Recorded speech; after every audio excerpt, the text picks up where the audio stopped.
두 절입니다. 357쪽에 있습니다. 히브리서 4장 12절에서 13절.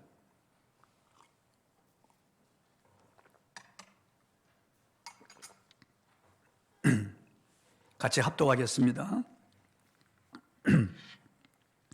시작. 하나님의 말씀은 살아있고 활력이 있어 자위에 날선 어떤 검보다도 예리하여 혼과 영과 및 관절과 골수를 찔러 쪼개기까지 하며 또 마음의 생각과 뜻을 판단하나니 지으신 것이 하나도 그 앞에 나타나지 않음이 없고 우리의 결산을 받으시리의 눈앞에 만물이 벌거벗은 것 같이 드러나느니라.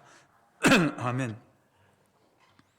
살아있고 활력이 있는 말씀이라는 제목으로 오늘 말씀을 선포하겠습니다. 저는 어느 장로님의 인도로 교회 등록하게 되었고 신앙생활을 시작하게 되었습니다. 그런데 목사님의 설교가 하나도 제 귀에 들어오지 않고 제 마음에 들어오지 않았습니다. 1년 동안 그 교회를 다녀도 하는 그 말씀에 감동이 없고 감격이 없었습니다. 그냥 저에게는 그냥 지나가는 소리일 뿐이었습니다. 왜냐하면 저는 영적으로 죽은 자이기 때문입니다. 내 마음이 닫혀 있고 내 마음이 완악해서 하나님의 말씀이 내 마음에 들어와서 생명이 되어 거듭나게 하지 못했고 이 말씀이 능력이지만은 나에게는 능력이 되질 못했어요. 하나님께서 보는 눈, 듣는 귀, 깨닫는 마음을 주지 아니하면은 하나님의 말씀이 우리에게 들어오질 않습니다. 신명기 29장 4절을 읽어보겠습니다. 시작. 그러나 깨닫는 마음과 보는 눈과 듣는 귀는 오늘 여호와께서 너희에게 주지 아니하셨느니라. 하나님이 우리에게 보는 눈, 듣는 귀, 깨닫는 마음을 주셔야만 말씀이 우리에게 들어와서 내게 생명이 되고 능력이 되는 것입니다. 저는 교회 출석한 지 1년이 지나가는 어느 날 하나님의 말씀이 갑자기 들려왔습니다. 제가 거듭난 겁니다. 죽었던 내 영혼이 살아나고 내가 깨어나고 하나님의 말씀이 내 귀에도 들어오고 내 마음에도 들어와서 그 말씀이 믿어지기 시작하고 그 말씀이 나에게 놀라운 감동으로 다가오기 시작했습니다. 창세기 1장 1절 태초에 하나님이 천지를 창조하시니라. 이 장엄한 말씀이 믿어지니까 나머지 모든 기적은 너무나 쉽게 믿어지는 거예요. 천지를 창조하신 전능하신 그분이 능하지 못할 것이 뭐 있느냐? 그분의 말씀도 능하지 못하심이 없다고 했거든요. 그래서 죽은 자를 살리고 바람과 파도를 잔잔하게 하고 무리를 걸어가시고 모든 병을 쫓고 귀신을 쫓아내는 이런 기적은 얼마든지 행하실 수 있는 거예요. 그래서 성경의 모든 말씀이 믿어지니까 이 말씀이 내 마음에 다가오면서 나에게 믿음을 불러일으키고 큰 감동을 주고 은혜가 되고 눈물이 나고 주먹이 쥐어지고 아멘이 되고 그리고 감격하고 내 인격과 삶의 변화가 일어나기 시작을 했습니다. 성경 히브리서 기록자는 히브리 3장 13절로 15절에 사람들이 하나님의 말씀을 들을 때 마음을 닫고 완고하게 하여 하나님의 음성으로 받지 못하는 것을 책망했습니다. 예수님도 우리의 마음을 네 가지 밭으로 비우게 했는데 길가밭, 돌짝밭, 가시떨기밭 이런 밭은 말씀이 들어와도 열매가 없는 거예요. 그 죽은 마음이에요. 병든 마음이에요. 그러나 옥토가 되어서 하나님의 말씀을 아멘으로 수용하면 그 말씀이 그 사람에게는 100배, 60배, 30배의 결실을 맺는다고 하셨습니다. 큰 능력으로 다가오는 거예요. 그래서 시편 기자는 내 눈을 열어서 주의 말씀에 놀라운 것을 보게 해달라고 기도했습니다. 시편 119편 18절입니다. 읽어보겠습니다. 시작. 내 눈을 열어서 주의 율법에서 놀라운 것을 보게 하소서. 우리도 이렇게 기도해야 됩니다. 하나님 전에 와서 예배를 드리기 전에 우리가 먼저 하나님 내 귀를 열으시고 내 마음을 열어서 주의 말씀에 놀라운 것을 듣게 하소서. 큰 감동으로 능력으로 내 마음에 들어오게 하여 주옵소서. 기도할 필요가 있습니다. 영어의 모멘트는 어떤 일이나 행동을 일으키게 하거나 마음을 먹게 하는 원인이나 계기를 뜻하는 단어입니다. 아하 하고 감동을 받고 이것이구나 하고 어떤 영감이 번쩍 스쳐 지나갈 때 이것을 모멘트라고 하는 것입니다. 많은 사람들이 아하 모멘트를 통해서 그 인생이 달라지고 많은 사람을 유익하게 하는 데 쓰임을 받았습니다. 벨은 떨어져 있는 사람과 대화할 수가 없을까 깊이 생각하다가 스쳐가는 이런 영감, 이런 번쩍이는 이런 아이디어를 가지고 전화기를 발명했습니다. 에디슨은 번개가 번쩍하고 칠 때, 그리고 밤하늘에 이런 달빛을 보면서 어두운 밤에도 밝게 할 수 있는 그런 기구를 만들 수 없을까 하고 생각하다가 불현듯 전구를 만든 것입니다. 라이트 행제는 새가 하늘을 날아가는 것을 보고 사람도 하늘을 날아갈 수 없을까 생각하다가 비행기를 만든 것입니다. 스티븐스는 난로에 주전자를 올려놓았는데 물이 끓으면서 주전자 뚜껑이 덜썩덜썩 하는 것을 보고 수전기의 힘, 아하 모멘트, 수전기의 힘을 비로소 발견하고, 그냥 사람들은 무심코 지나가지만은 그 순간 이 사람에게는 아하 하고 모멘트가 된 거예요. 그래서 전기기관차를 발명했던 겁니다. 이순신 장군은 바다의 거북이를 보고 거북선을 만든 것입니다. 수없이 많은 사람들에게 아하 하고 어떤 감동이 다가오고 어떤 영감이 다가오면은 그 모멘트가 되는 거예요. 그럼 그 사람 인생이 달라지는 거예요. 그 사람의 마음과 인격을 감동시키고 다른 사람들에게 선한 영향력을 끼치고 유익을 주는 그런 일이 일어나는 거죠. 우리들도 영적인 눈이 열리고 귀가 열릴 때 하나님 말씀이 들려집니다. 하나님의 말씀이 이 놀라운 말씀, 내 마음을 뜨겁게 하고 나에게 감동을 주고 내 마음을 바꾸고 인격을 바꾸는 그런 말씀이 되는 거죠. 그래서 하나님의 말씀, 전에는 경험하지 못한 그 말씀이 내 마음을 강타하고 관통할 때 마음이 뜨거워지고 눈물이 솟구치고 그리고 어떤 힘이 용수섬치고 그리고 깨닫게 되는 거예요. 그래서 하나님의 놀라운 것, 비밀을 발견하게 되는 거예요. 오늘 말씀으로 이러한 역사를 우리에게 일으켜주는 분이 바로 성령님이십니다. 시간과 공간과 장벽을 초월하여 하나님의 말씀이 선포될 때 그 말씀이 나에게 역사하는 말씀으로 내게 다가와서 내 인격과 삶을 바꾸고 어떤 사건을 일으킬 때 그 말씀 아하 모멘트가 되는 거예요. 성령은 기록된 이 말씀이 오늘 나에게 들려지는 하나님의 생생한 음성으로 들려지도록 역사하는 것입니다. 그래서 여러분과 대표기도하는 분들이 기도를 할 때 이렇게 기도했으면 좋겠습니다. 오 주여, 오늘도 말씀 앞에 나왔습니다. 말씀하여 주시옵소서. 제가 주님의 음성으로 듣겠습니다. 살아 숨쉬는 말씀을 경험하게 하여 주시옵소서. 그렇게 기도해야 됩니다. 하나님의 말씀이 능력이 되게 해주시오. 이런 기도를 하면 안 돼요. 하나님 말씀은 능력이에요. 하나님 말씀은 기적이 되게, 그 하나님 말씀은 자체가 기적이에요. 하나님 말씀은 살아있고 활력이 있어요. 내가 어떻게 듣느냐에 따라서 달라지는 거예요. 내가 마음을 옥토로 만드느냐, 내가 사모하느냐, 내가 간절히 원하느냐, 내가 하나님 말씀을 아멘으로 받느냐에 따라서 달라지는 거예요. 본문 12절을 읽어보겠습니다. 시작. 하나님의 말씀은 살아있고 활력이 있어 자위 날선 어떤 검보다 예리하여 혼과 영과 및 관절과 골수를 찔러 쪼개기까지 하며 또 마음의 생각과 뜻을 판단하나니. 하나님의 말씀은 살아있고 활력이 있다고 그랬습니다. 왜냐하면 우리 하나님이 살아계시기 때문에 그분의 말씀도 살아있는 거예요. 살아있는 거. 죽은 사람의 말은 능력이 없습니다. 해마다 박정희 대통령 기일이 되면은 동작동 국립묘지에 박정희 대통령이 살아생전에 연설한 그 음성이 카랑카랑한 음성으로 울려 퍼집니다. 그러나 그 죽은 박정희 대통령의 그 음성을 듣고 동석이 하나, 경찰서 순경 하나 움직이지 않습니다.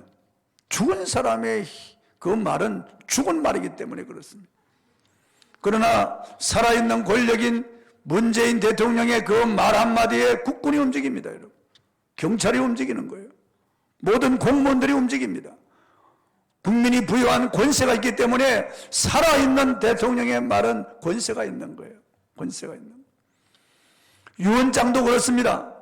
살아있을 때 유언장을 작성하고 사인을 해야 그 유언에 효력이 있는 거예요. 죽은 사람의 유언은 효력이 없어요. 마음에 묻어두고 있으면 효력이 없는 거예요. 죽어버리면 효력이 없어지는 거예요. 천지를 창조하신 전능하신 하나님의 말씀은 성경에 기록되어 있습니다. 이걸 로고스라고 하는 거예요. 이 말씀은 살아있고 활력이 있어요. 이 말씀을 받는 내 자신이 어떻게 하나님의 말씀을 받느냐에 따라서 달라지는 거예요. 어떤 사람은 예배를 드리며 하나님의 말씀을 감동으로 받고 그리고 깨닫고 그리고 변화를 받고 나가는데, 어떤 사람은 그냥 앉아있다 나가는 거예요. 꾸벅꾸벅 졸다가 그냥 나가는 거예요. 그 사람에게는 그 말씀은 아무런 감동이 없는 거예요. 지난 2000년 동안 하나님의 말씀은 수많은 사람들에게 놀라운 그런 능력과 그리고 감동으로, 그리고 그 사람의 생을 변화시키고 수많은 사람들에게 영향력이 되었어요. 예를 들어서 오직 나의 의인은 믿음으로 살리라 하는 이 하박국서에 기록된 이 말씀이 바울에게 강하게 다가왔고, 바울의 인격과 전생애를 변화시켜서 믿음의 사도 바울이 되게 하였고, 그가 기록한 성경이 13권인데 그 성경의 핵심 사상이 이신청이 오직 믿음으로 의롭다함을 받고 이신 듣고 믿음으로 구원받는다는 거죠. 오직 나의 의인은 믿음으로 말미암아 살리라. 하박국서에 기록된 이 한 절 말씀이 얼마나 놀라운 그런 능력을 일으켜서 바울과 그리고 2000년 동안 수많은 사람들을 감동시키는 그런 말씀이 되었던 겁니다. 그 바울이 기록한 성경 13권 중에서 대표적인 말씀이 로마서 1장 17절입니다. 한번 읽어보겠습니다. 시작. 복음에는 하나님의 의가 나타나서 믿음으로 믿음에 이르게 하나니 기록된 바 오직 의인은 믿음으로 말미암아 살리라 함과 같으니라. 어느 날 천주교 사제였던 마틴 루터라고 하는 사람이 로마의 빌라도의 계단을 오르고 있었습니다. 무릎으로 기어오르는 거죠. 그게 유리 조각을 끼워놓고 그 무릎으로 기어오르면서 유리가 무릎에 박히고 피가 흘러도 그런 고행을 해야만 구원에 이를 수 있다는 그런 잘못된 그런 율법적 그런 행위를 가지고 올라가다가 로마서 1장 17절 말씀이 갑자기 떠오르고 그의 마음을 관통했습니다. 그 벌떡 일어났습니다. 이렇게 어떤 행위로 구원받는 것이 아니라고 하는 거죠. 어떤 율법적 행위 앞에 구원받을 육체가 없다는 것을 그는 깨달았습니다. 그 말씀이 그를 간통한 거예요. 뜨겁게 그 말씀이 그를 달아올렸던 거예요. 그래서 그는 오직 믿음으로 구원받는다. 오직 믿음으로 의롭다함을 받는다. 그래서 비덴베르크 성당 문에다가 천주교의 잘못된 교리를 반박하는 99개의 조항을 박아놓고 그는 말씀으로 돌아가야 된다고 외쳤던 겁니다. 이것이 종교교육의 시작이 되었고 개신교의 출발점이 된 엄청난 말씀 혁명을 일으킨 것입니다. 결국 신앙개혁은 살아있는 말씀, 하나님의 말씀을 받을 때 나타난 것입니다. 그 하나님의 말씀으로 돌아가자고 외친 자들이 바로 종교개혁가, 그 저빙길리라든가 그리고 루스라든지 칼빈 같은 이런 사람들, 존 낙스 같은 이런 사람들이 하나님의 말씀을 통해서 그들이 변화받고 다른 사람들을 변화시키는 거예요. 루터가 일으킨 신앙개혁은 다른 종교를 만들자고 하는 것이 아니에요. 천주교 내에서 하나님의 말씀으로 돌아가자는 거예요. 왜냐하면 이 말씀은 묶어가지고 베드로 성당에다 갖다 놓고 일반 성도는 성경을 못 읽게 했거든요. 무지와 우맥으로 만들고 온갖 우상을 숭배하도록 만들었단 말이에요. 그러니까 말씀만이 우리의 인격과 삶을 변화시키고 말씀이 우리를 구원한다는, 말씀으로 돌아가자, 그것이 루터가 종교개혁을 일으킨 그런 원동력이 되었던 겁니다. 성경 66권 가운데 어느 구절이 여러분에게 다가왔습니까? 여러분이 신앙생활 하면서 어느 구절이 여러분의 마음을 관통한 적이 있습니까? 어떤 구절이 여러분의 마음을 뜨겁게 하고 여러분에게 감동을 주며 눈물이 솟구치게 하고 깨닫게 하고 아하 모멘트가 되었던 그런 구절이 어떤 구절입니까? 여러분, 그때가 언제입니까? 지금도 여러분에게 그런 역사가 일어나고 있습니까? 로마서 10장 17절을 한번 읽어보겠습니다. 시작. 그러므로 믿음은 들음에서 나며 들음은 그리스도의 말씀으로 말미암았느니라. 우리가 믿음을 가지는 것은 들을 때 하나님의 말씀을 들을 때 우리가 믿음을 가지게 되고 그 믿음이 능력 있는 믿음으로 생성되는 것은 그리스도의 말씀으로 말미암는다고 했는데, 이게 기록된 말씀은 로고스예요. 저기 그리스도의 말씀은 레마로 되어 있어요. 이 기록된 말씀이 하나님의 음성으로 내게 들려질 때 믿음이 일어나고 그 믿음으로 역사를 일으킨다는 거예요. 능력으로, 기적으로 나타나고, 그리고 삶에 놀라운 그런 사건과 변화를 일으킨다는 거예요. 어느 순간에 하나님의 말씀이 우리 영혼을 사로잡는, 기록된 말씀이 들려주는 말씀으로, 스포켄 워드로 우리 안에 들어온다는 거예요. 그때 놀라운 일이 일어나는 거예요. 데살로니가서 2장 13절에 보면은 사도 바울이 데살로니가 교회에 편지하면서 그 교회 성도들을 칭찬하는 거예요. 너희가 우리에게 들은 바 하나님의 말씀을 받을 때 사람의 말로 받지 아니하고 하나님의 말씀으로 받음이니 진실로 그러하다. 그 말씀이 믿는 자 속에 역사하느니라고 그랬습니다. 데살로니가 교인들이 하나님 말씀 받을 때 하나님이 지금 내게 주시는 그런 음성으로 들었다는 거예요. 그런 기대감을 가지고, 그런 현장감을 가지고 하나님이 지금 나에게 말씀하신다. 그러니까 어떻게 좋을 수 있겠어요? 어떻게 우리가 딴 생각할 수 있겠어요? 하나님이 지금 내게 말씀하신다는 이런 현장감, 이런 믿음을 가지고 마음을 오픈하고 간절함으로, 사모함으로 하나님의 말씀을 아멘으로 받을 때 그 말씀이 그 사람 속에 들어가서 믿음을 일으키고 그 믿음이 그 사람에게 큰 능력이 된다는 거예요. 역사한다는 거예요. 탐템프라고 하는 사람은 소아마비 환자였습니다. 그 어릴 때 소아마비 병에 걸려가지고 다리가 뒤틀어졌어요. 그래서 다리를 절고 다녔습니다. 이렇게 한쪽 다리를 이렇게 절고 다녔어요.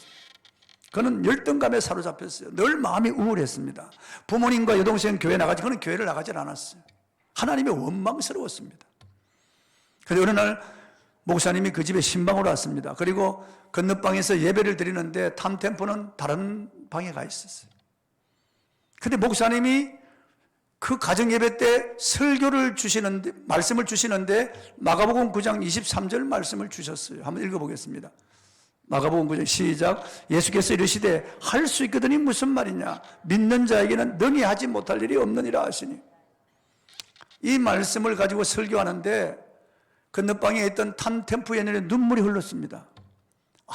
예수님은 할 수 있다고 하는데 나는 지금까지 할 수 없다고 살아왔구나. 할 수 없다고. 모든 일에 부정적인 이런 마음과 이런 자세로 살아왔구나. 주님은 오늘 나에게 할 수 있다고 하시는구나. 탐템프는 이 말씀이 그의 마음을 관통한 거예요. 그 마음이 뜨거워진 거예요. 그래서 그날 이후로 그는 길을 가면서도 이 말씀을 수천 번 이 말씀을 외우면서 갑니다. 할 수 있거든이 무슨 말이냐, 믿는 자에게는 능치 못함이 없느니라. 할 수 있거든이 무슨 말이냐, 믿는 자에게 능치 못함이, 계속. 그러다 어느 날 하나님이 나를 통해서 할 수 있다, 하나님이 나를 통해서 일하신다는 이런 믿음이 확 생겼어요. 그래서 집에 와서 부모님과 여동생에게 자기 다리를 위해서 기도해 달라고 부탁했어요. 전능하신 하나님이신데, 능치 못하심이 없는데, 어제나 오늘이나 영원토록 동일하신 주님이신데 할 수 있거든이 무슨 말이냐, 믿는 자에게는 능히 하지 못할 일이 없는다고 해. 나는 믿음이 막 솟구친 거예요. 그래서 부모님과 여동생, 자기도 다리를 잡고 울면서 기도하는데 갑자기 다리가 우두두두두두 하면서 돌아가면서 쭉쭉 늘어나는 거예요. 그러면서 막 힘줄이 오르고 다리가 정상적인 다리가 된 거예요. 그래서 일어나서 걸어보니까 소아마비에서 완전히 자유함을 얻은 거예요. 그래서 탐템프가 축구를 해서 미국의 축구 국가대표 축구 선수가 됐어요. 올림픽에서 독일과 미국이 결승전에서 격돌했는데 전반전 1대1이었습니다. 후반전 2분을 남겨두고 탐템프가 중거리 슛을 날려가지고 독일 골망을 흔들어서 미국의 금메달을 안겨준 영웅이 되었어요. 하나님의 한 절 말씀이 이 젊은이의 인생을 완전히 바꿔놓은 거예요. 우리 교회에 오셔서 간증한 공주사범대학의 백기행 교수, 이 사람은 2살 때 친척이 없고 계단 오르다가 넘어져가지고 허리를 다쳐가 척추를 다쳐가지고 척추가 골마 터져서 척추 카리에스 병에 걸려가 꼽추가 되었어요. 어릴 때부터 열등감에 사로잡히고 사람을 만나기를 싫어했습니다. 너무 우울했어요. 그래서 그는 세상을 향하여 복수하기를 원했습니다. 공부를 잘해서 서울대 음대를 나오고 외국에 가서 박사학위를 받았습니다. 그리고 공주사범대학의 음대 교수가 되었습니다. 그리고 그 부인은 공주사범대학 무용과 교수였어요. 두 부부가 우리 교회 왔잖아요. 부인은 정말 예뻐요. 잘생겼어요. 정상이에요. 부인은 믿음도 좋아요. 그런데 뵙기에는 예수를 믿지 않았어요. 하나님을 원망했어요. 자기 생을 저주했어요. 교회에서 성가대 지휘자 했지만 한 번도 찬송을 부른 적이 없어요. 아멘 한번 해본 적이 없습니다. 하나님을 믿지 않는 거예요. 그런데 부인이 기도원에 한번 가자고 사정하는 거예요. 죽은 사람 소원도 들어주는데 아이 산 사람 소원 내가 못 들어주냐. 그래 가자. 그래 기도원에 갔습니다. 기도원 중앙에 기둥이 있는데 그 기둥을 등지고 앉았어요. 그리고 머리를 푹 숙이고 계속 있었습니다. 일산에 있는 장모 목사가 그게 말씀을 전하는데 보니까 한 사람 수그리고 있고 아주 인상도 안 좋고 자세도 너무 안 좋은 거예요. 그래서 설교하다가 가르쳤어요. 보십시오. 저를 보세요. 저를 보는 것이 주님을 보는 것과 같아요. 저를 보세요. 저를 보는 것이 능력입니다. 저를 보는 것이 은혜입니다. 저를 바라보세요. 속으로 생각. 이씨, 뭘 보라만 하지. 기분 너무 나쁜 거예요. 근데 계속해서 자기를 지적하면서 저를 바라보세요. 아멘 한번 해보세요. 아멘 하면 능력이 임합니다. 그러니까 속으로 계속 있다가 한번 해봐. 그래서 머리를 딱 들면서 아멘, 아멘, 아멘 7번 했다는 거예요. 근데 어떤 기운이 그에게 확 들어오면서 갑자기 온몸이 꿈틀거려지면서 온몸에 어떤 이상이 막 일어나는 거예요. 내가 왜 이래? 내가 왜 이래? 집에 가서 잠을 자는데도 계속 자기 안에 들어간 그 이상한 에어가 그의 몸을 막 피기 시작하면서 가슴에서 음성이 들리는 오늘 밤 내가 너를 고치리라. 그날 자기 몸을 펴는데 아침에 일어나 보니까 꼽추가 다 없어졌어요. 앞에도 꼽추가 있었고 뒤에도 봉이 싹 들어가 버리고 우리한테 다 보여줬잖아요. 없어 싹 사라진 거예요. 한순간에 하나님이 말씀에 순종할 때 놀라운 일이 일어나는 거죠. 놀라운 일이. 오랄 로버츠 목사님은 미국에 나온 위대한 부흥사입니다. 이분 미국의 오랄 로버츠 대학, 오랄 로버츠 의과대학, 오랄 로버츠 의과대학원, 오랄 로버츠 선교센터, 믿음의 타운을 건설한 아주 위대한 그런 목사님이에요. 그런데 오랄 로버츠가 지은 고통의 풍랑이를 걸을 때라는 책을 제가 읽어보았어요. 그 책 속에 이런 내용이 있어요. 그가 젊었을 때 죽을 병에 걸렸습니다. 병원에서 못 고치고 어떤 약으로도 못 고치고 죽음을 기다리는 죽음 직전에 갔을 때 그 마을의 어느 교회에서 부흥회가 열렸습니다. 부모님이 이제 아들은 죽는데 하나님밖에 없다. 들것에 실은 채로 그 예배당에 가서 부흥회 하는데 그 뒤에다가 이렇게 뉘어놓았어요. 그런데 그 목사님이 하나님의 말씀을 선포하면서 설교하는데 한 절 말씀이 이 오랄 로버츠라고 하는 젊은이에게 파고 들어왔어요. 큰 감동으로 다가온 거예요. 그 말씀이 요한 3서 2절 말씀이에요. 한번 읽어보겠습니다. 시작. 사랑하는 자여 내 영혼이 잘된 같이 내가 범사에 잘되고 강건하기를 내가 간구하느라. 오 하나님은 내가 강건하기를 원하는구나. 이걸 그 아하 모멘트가 되어서 확 들어온 거예요.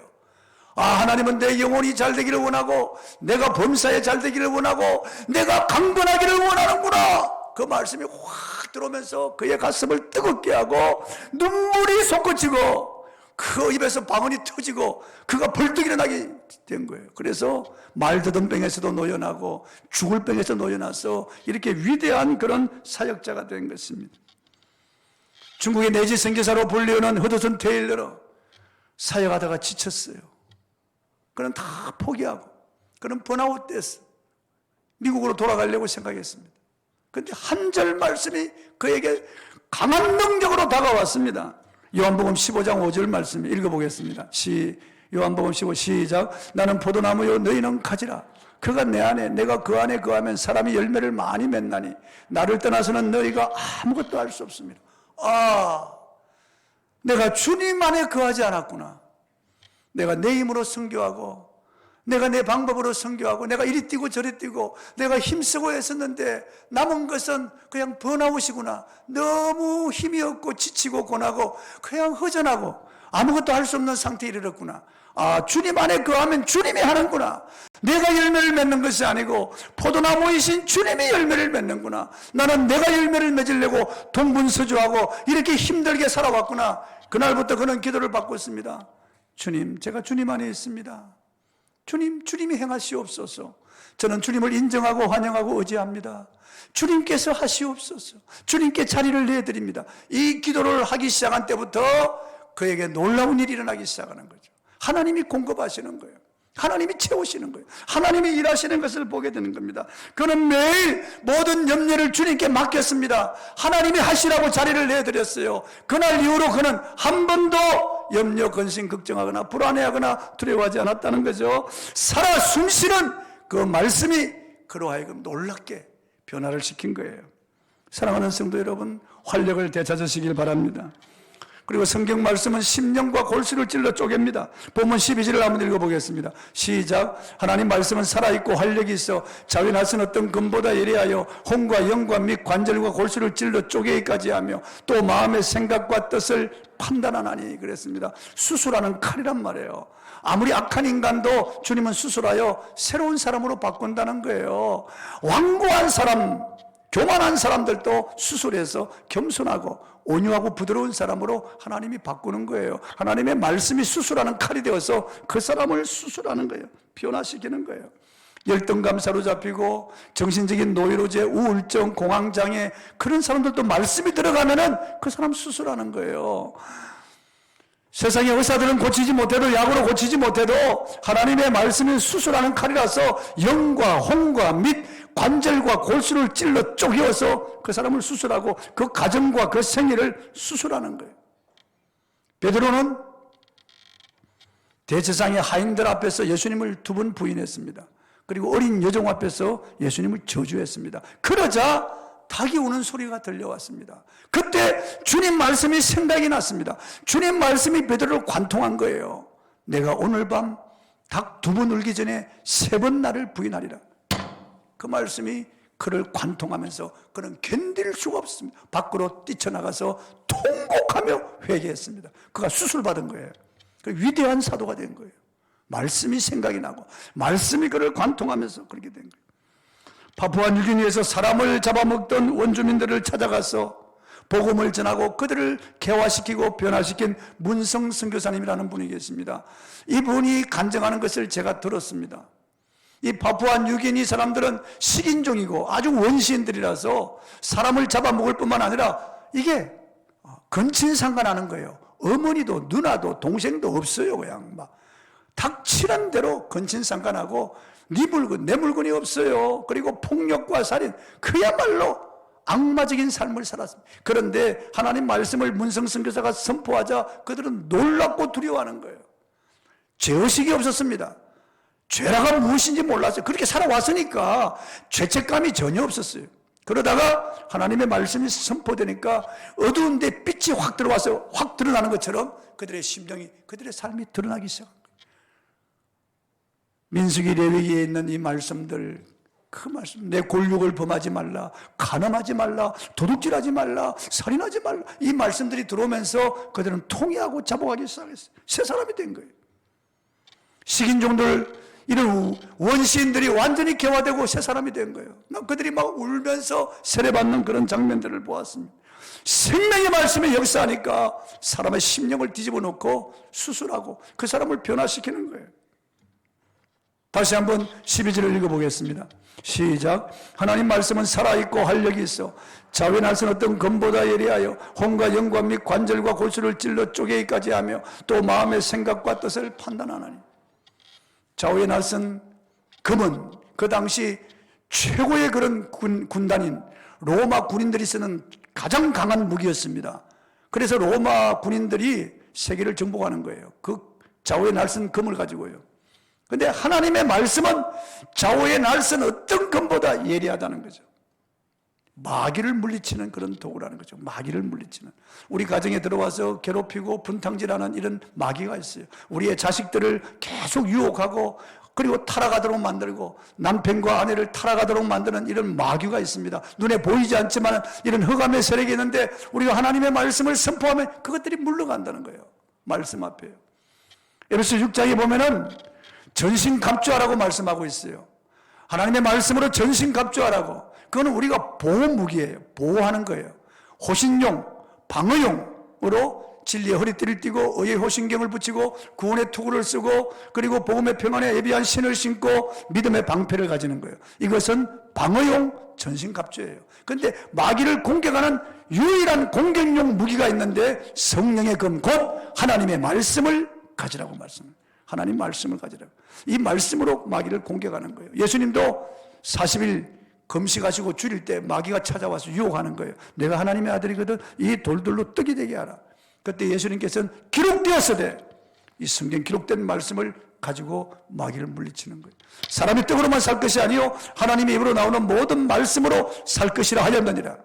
그러니까 마귀가 다시 예수님을 데리고 성전 꼭대기에 세우고 뛰어내리라. 기록되었으되 저가 사자들을 명하여 내 발을 붙들어 발이 돌에 부딪히지 않으리라 하셨느니라. 마귀도 이단들도 하나님 말씀을 이용하는 거예요. 이 사이비들도요. 그때 예수님이 또 기록되었으되 주 너희 하나님을 시험치 말라 하였느니라. 그자 마귀가 이번에 예수님을 높은 산 꼭대기에 데려가서 일시에 천하만국을 보인 다음에 나에게 엎드려 절하라.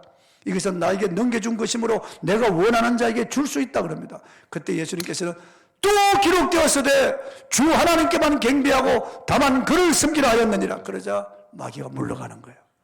기록된 말씀 앞에 마귀는 견딜 수 없는 거예요. 물러가는 거예요. 승리하신 거예요. 요한계시록 12장 11절에 보면은 승리하고 천상에 올라온 성도들의 간증이 있습니다. 그 사람들이 어떻게 마귀를 이겼느냐? 어떻게 어둠의 세력을 물리쳤느냐? 어린 양의 피와 자기의 증거하는 말을 인하여 저를 이겼다고 말씀하는 거예요. 예수님의 보혈을 입으로 시인하고 그리고 하나님의 말씀을 입으로 선포할 때 마귀가 물러갔다는 거예요. 여러분, 하나님 말씀 살아있습니다. 활력이 있습니다. 이 말씀 능력이 있습니다. 기적을 일으키는 말씀이에요. 마음을 열고 아멘으로 간절함으로 하나님의 말씀을 받을 때 여러분의 생에 놀라운 그런 일이 일어납니다. 놀라운 일이 일어나는, 읽을 때도 들을 때도 묵상할 때도 놀라운 일이 일어나는 거예요.